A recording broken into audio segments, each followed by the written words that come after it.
What's up everyone, today we're going to be talking about Motorola's upcoming Razr phone and looking at all the leaks and rumors surrounding this thing. So you probably know that Motorola has already released a phone called the Razr quite a while ago. In fact, this was all the way back in 2004 when the Razr V3 came out. That phone is actually still to this day the best-selling clamshell style phone ever.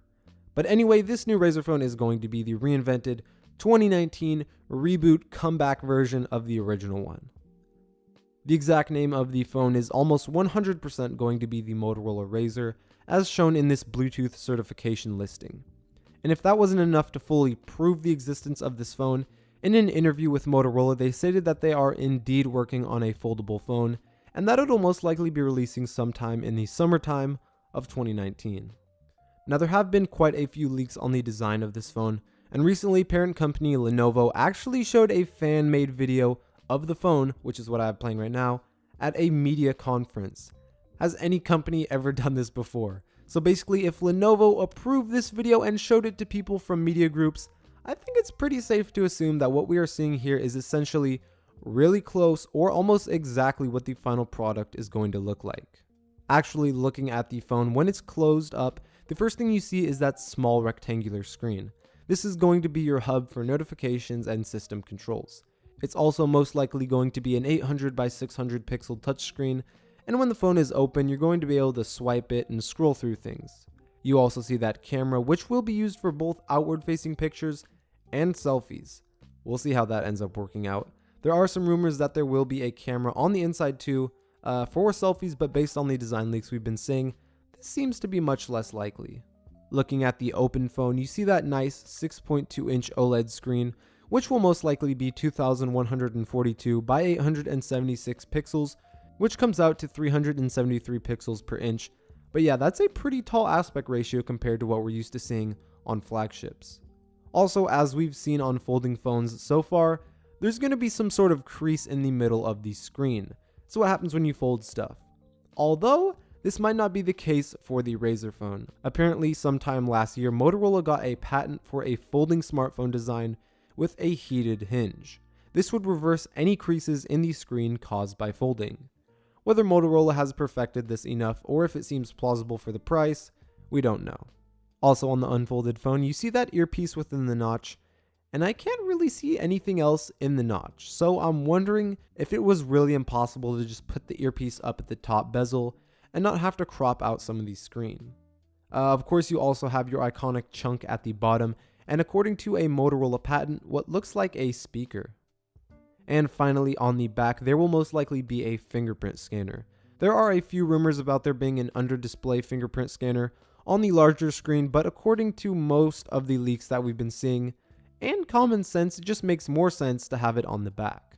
With it under the screen, not only would you have to flip open your phone, but you'd have to put your finger down on the screen as well just to unlock it. Having it on the back, it would just automatically unlock when you pick up your phone before you could even flip it open. Moving on to some specs, you can expect... I'm sorry, that was terrible. You can dislike the video now. You can expect to see either 4 or 6 gigs of RAM, a Snapdragon 710, which isn't the latest and greatest, but it's not bad by any means. 64 and 128 gigabyte options, Bluetooth 5.0, and a 2730 mAh battery. So overall, nothing crazy, pretty average stuff. It's also rumored that the phone may be coming in 3 colors, including black, white, and gold.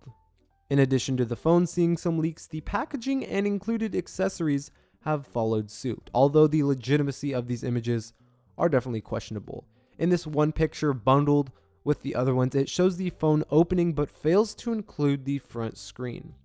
But I think this gives us a somewhat good idea of what's to be expected. First off, I love the box the phone comes in. How cool is that?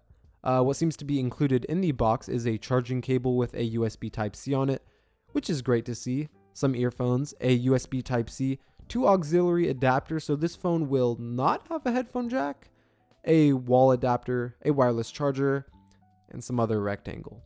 Once again, this is probably not an official image. What about pricing? How much is this thing going to run you? Well, there's not a lot of information on this yet, except for one report which puts it around $1,500. Cheaper than any of the other main foldable devices being talked about right now, but it's not really the same. If this phone were to cost exactly that much for the same price, you could get a 512GB iPhone XS Max or a 512GB Galaxy S10 Plus for a little less. Two great options that someone would have to pick this over. I feel like the phone will go for a little bit less than that though, especially looking at these specs. Honestly, while I think this phone is super cool, looking at the price and the target audience, I don't know how well it'll sell. I doubt any younger people / teenagers will want this, and as for people who still have flip phones and just don't care too much to get with the times as far as phones go or just prefer flip phones, are they really going to be down to drop $1.50 on a new phone? Probably not. So I am curious to see who buys it. Maybe business people. It'll be interesting to see how well something like this ends up selling and how popular it'll be. That about wraps up everything we know so far. Feel free to let me know in the comments what you think about this upcoming phone, or if you would rock it as your daily driver. Thanks for watching. Don't forget to subscribe for more upcoming videos. And as always, I'll see you guys in the next one.